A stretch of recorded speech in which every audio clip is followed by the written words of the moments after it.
दांतकुल बा चकली मार्केट रे तो बहुत भेराइटर अवेलेबल थाए किंतु हाइजीन इश्यू जो किसी जन मार्केट जिनस खाइबा जमा भी प्रिफर करते आमे जदि घरे एमती सहजरे आ सुआदिया दांतकुल बनई परिबा सेटा भी एकदम सफा सुतरा बा हाइजीन मेंटेन करिकी ताले किए बा खाइबा को मना करिवो।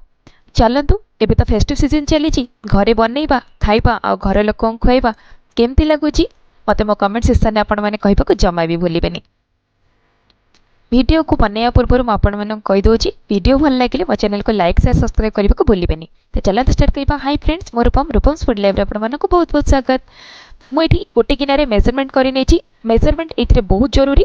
2 कप बेसन सहित आमे एठी 4 कप चाउल चूना ऐड करबा। आ बेसन आ चाउल चूना को यूज करिया पूर्वरु ताको भल भाबरे टिके छाणी नेबे जहाद्वारा कि हमर दांतकुले चिकनाहट रहिबो।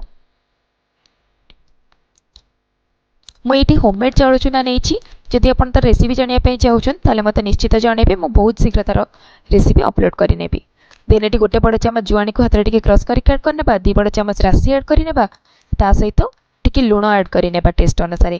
तापर टिके राग लंका गुंड आ कलर पय बढा हल्दी गुंड यूज कर देबा। मने रखिबे काश्मीरी लंका गुंड एथि बिल्कुल भी ऐड करिबेनी। तापर मोइन पे दे देबा 2 चमच तेल। आ जगह आपण घिओ दे परिबे किंतु घिओ को मेल्ट करके देबे। सब जिनस को सुखिला टिके मिक्स कर देबा। आपण ए स्टेज रे टिके हिंगु भृसंग पत्र एक्स्ट्रा टेस्ट करिया पय दे परिबे। मु हिंगु तो परे ऐड करिछि किंतु भृसंग पत्र मु ऐड करिनी।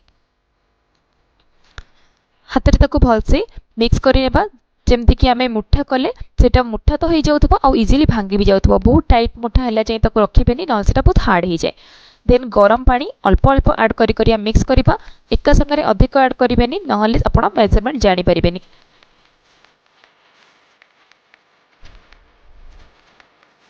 मु हिंगु भूली जाइथि सेते ए स्टेज रे ऐड करिछि।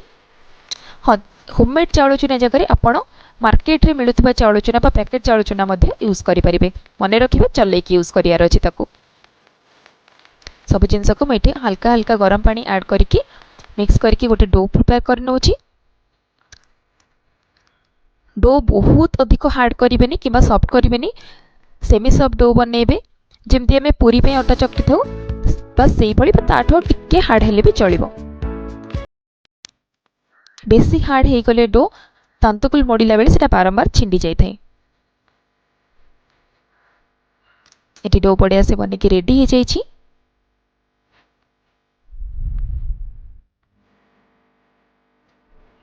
दिन तक हम एटी रेस्ट दे दबा आधा घंटा पई। आधा घंटा परे म आपण मानको देखोछि डो पूरा बल से सेट हे जाईछि।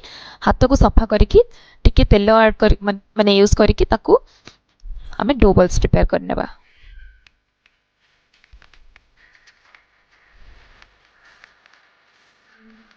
आपण को दांतकुल छांच साइज अनुसार आपण ता डो बॉल्स प्रिपेयर करिवे। ए साइज रो डो बॉल्स मोर जेतु दांतकुल छांच टिके बड़ थिला सेते पे 2टा ऐड होतिला।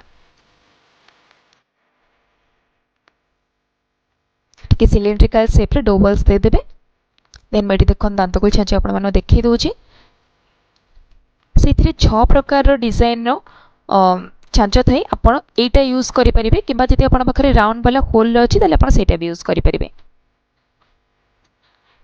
इ स्टार डिजाइन ने देले दांतकुल देखिया पई सुंदर देखा जाय आ क्रिस्पीनेस टिके अधिक आसे। बढ़िया से ऑयल दे दबा नहले एटा दांतकुल छांचरे बहुत सारा चिपके हमर जो बैटर थाए सेते पे बढ़िया से ऊपर तळे जाई सेट करके तेल दे देबे। मटी सिलिकॉन ब्रश यूज करिछि आपण चाहिले हाथ रे मध्ये दे परिबे। देन एठी म 2टा डो बॉल्स दे दोछि आ ताको टिके फल से प्रेस करि नबा तदर कि मझिरे कोठी एयर केबा गैप न रहि जाऊ। एबे हमें तार कवर लगे दबा।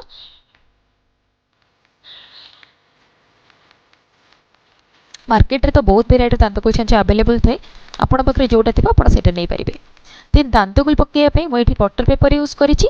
या जगह रे आपण कोनोसी गोटे स्टील थाली प्लास्टिक थाली किंबा तेल जरी क्षीर जरी कोनोसी जिंस भी क्लीन करके यूज करि परिबे।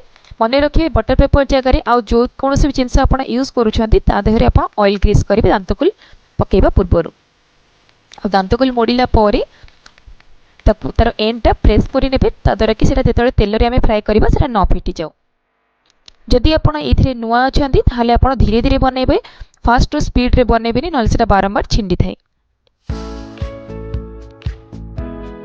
जदि आप राउंड सेप बनई पारना तेल आप हाथ में भी जमी बलिता बड़ा जाए ना सेमती भी सेप्रे बनई पारे से भी बहुत टेस्टी लगे बस सेप्रे फरक टेस्ट किसी भी फरक न थाए। देन मुझे तेल को हल्का गरम कर नहीं बहुत अधिक गरम करें ना दांतगुल बाहर लेयर पोड़ आ भितरटा कंचा रही 4-5 मिनिट पर जिते यहाँ आर फेण बाहर टे कमी जाए देन आम दांतगुल को टे उल्टे दबा आ हल्का गोल्डन कलर करके छाणी बाहर करने आपण भी ये मेथड रे थे दांतगुल बनातु खातु आ केमती लगला मत निश्चित जनइबे। वीडियो भल लगे चैनल को लाइक शेयर सब्सक्राइब करने को जमा भी भूलिबेनि पाखर थिबा बेल आइकन को प्रेस करिनेबे ताकि मो वीडियो फास्ट नोटिफिकेशन आपण माने पाई परिबे। ये सब दांतगुल बनिकी पूरा पूरी रेडी हो जाए आपण मानू देखी दूचे एटा केते क्रिस्पी आ केते टेस्टी हेतिला खाई तार आवाज भी आपण मानू सुनी दूचे।